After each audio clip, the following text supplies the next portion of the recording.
সম্প্রতি অনলাইনে ছড়িয়ে পড়েছে কয়েকজন ব্যক্তি ত্রয়োদশ নির্বাচনের অনেকগুলো পোস্টাল ব্যালট বাসার ভেতরে বসে গুনছেন। ভিডিওটি বাহরাইনের একটি বাসায় বলে অভিযোগ উঠেছে। বিষয়টি নিয়ে তোলপাড় শুরু হয়েছে। এর মধ্যে পোস্টাল ব্যালট বিতরণে অনিয়মের অভিযোগের ব্যবস্থা নেওয়ার দাবি করেছে বিএনপি। তবে বিষয়টি সত্যি নাকি গুজব, কি ছিল ওই ভিডিওর নেপথ্যে? দেশে পোস্টাল ব্যালটে ভোট দেওয়ার ব্যবস্থা চালু থাকলেও প্রথমবারের মতো প্রবাসীদের ভোট দেওয়ার জন্য এই ব্যবস্থা চালু করেছে নির্বাচন কমিশন।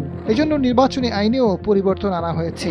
৫ জানুয়ারি পোস্টাল ভোট বিডি অ্যাপ নিবন্ধন শেষ হয়। নির্বাচনের জন্য মোট ১৫,২৭,১৫৫ ভোটারের পোস্টাল ভোট নিবন্ধনের অনুমোদন দেওয়া হয়েছে। প্রবাসী ৭,৬০,০০০-এর বেশি কিছু, বাকি ৫.৬ লাখ সরকারি চাকরিজীবী। এর মধ্যে প্রায় ১,৬০,০০০ নির্বাচনী কর্মকর্তা, ১০,০০০ আনসার বিডিপি সদস্য এবং ৬,০০০-এর বেশ কিছু কারাবন্দী।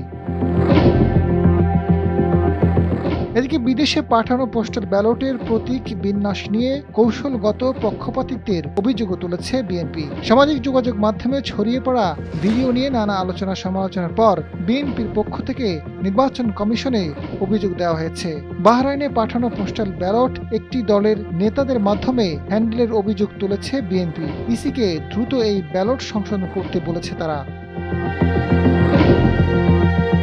ফ্যাক্ট চেক করে দেখা গেছে পোস্টাল ব্যালটের ভিডিওটি কৃত্রিম বুদ্ধিমত্তা বা এআই দিয়ে তৈরি নয়। বিষয়টি নিয়ে out of country board system and implementation প্রকল্পের টিম লিডার ব্রিগেডিয়ার জেনারেল অবসরপ্রাপ্ত সালিম আহমেদ খান জানান, বিষয়টি তাদের নজরে এসেছে। তারা বাহরাইনের রাষ্ট্রদূতের সঙ্গে যোগাযোগ করেছে।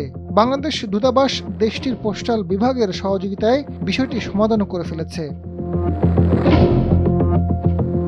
সালিম আহমেদ খান জানান, মূল বিষয়টি ছিল সেখানকার প্রবাসী বাংলাদেশিদের কেউ কেউ পোস্টাল ব্যালটগুলো যার যার ঠিকানায় পৌঁছে দেওয়ার আগ্রহ দেখিয়েছেন। ডাক কর্মীদের কাছ থেকে সব একত্রে বুঝে নিয়েছিলেন। পরে এটি জানাজানি ও ভিডিও ভাইরাল হওয়ার পর বাংলাদেশ দূতাবাসের হস্তক্ষেপে সব ব্যালট বুঝে নিয়েছে তারা। এখন নিজেরাই আলাদাভাবে সবার ঠিকানায় পৌঁছেও দিচ্ছেন।